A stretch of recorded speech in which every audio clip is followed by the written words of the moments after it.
Okay, guys, this is my most delicious cake batter, but it only has like 4 ingredients. I'm not kidding you.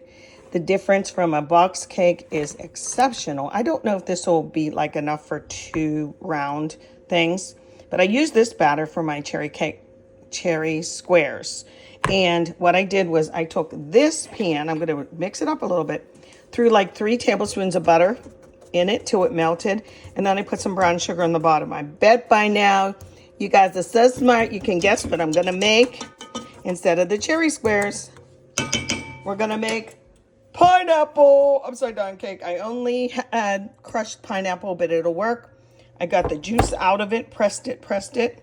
I got like 2 of these prep bowls. Yes, I drank some, it's delicious. And I don't have cherries for on top, whatever.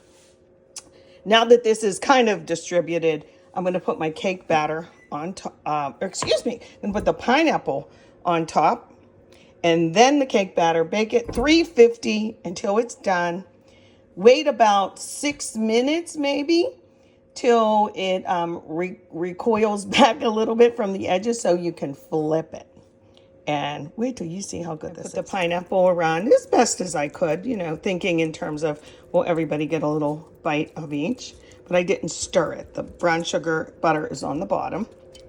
And we're going to dinner, or, oh, I hate this light. Our adult kids invited us out with company. And then we're going to take this cake back to their house for some dessert. So now my batter goes on, but I only am using one hand on my phone. So, okay, here's a little tip. I put the batter on in dollops. I didn't like dump it in one and spread because then the bottom would be compromised and move around. This way I put most of it in the middle and I'll just gently go around the horn like this, making sure the edges touch, just touch. And then I can kind of put a little more batter toward those edges because the middle of your cake is always the last to bake. Alrighty, so we don't want the edges being done and the middle not being done. Come on, it's hard to do this looking through this camera lens. But again, y'all are smart. You know what I'm doing. Okay, so now I gotta kind of just go by feel. Is the middle thicker? If it is, I'm gonna just push it out to the edges like so. A little bit more on the edges because they're gonna cook fastest. That's about right. Okay, very good. Into the oven. It's been about 3 minutes. And see how it's pulling away from the edges a little bit. I'm gonna wait another minute because underneath that pineapple and butter and brown sugar, that's gonna be still pretty liquidy. So it smells delicious. I'm gonna flip it onto this thing. Look, this is a great big pan actually. Look at it, it barely fits. But we can make it work. This is still hot. I'm burning my hand, but I did wait a little bit of time.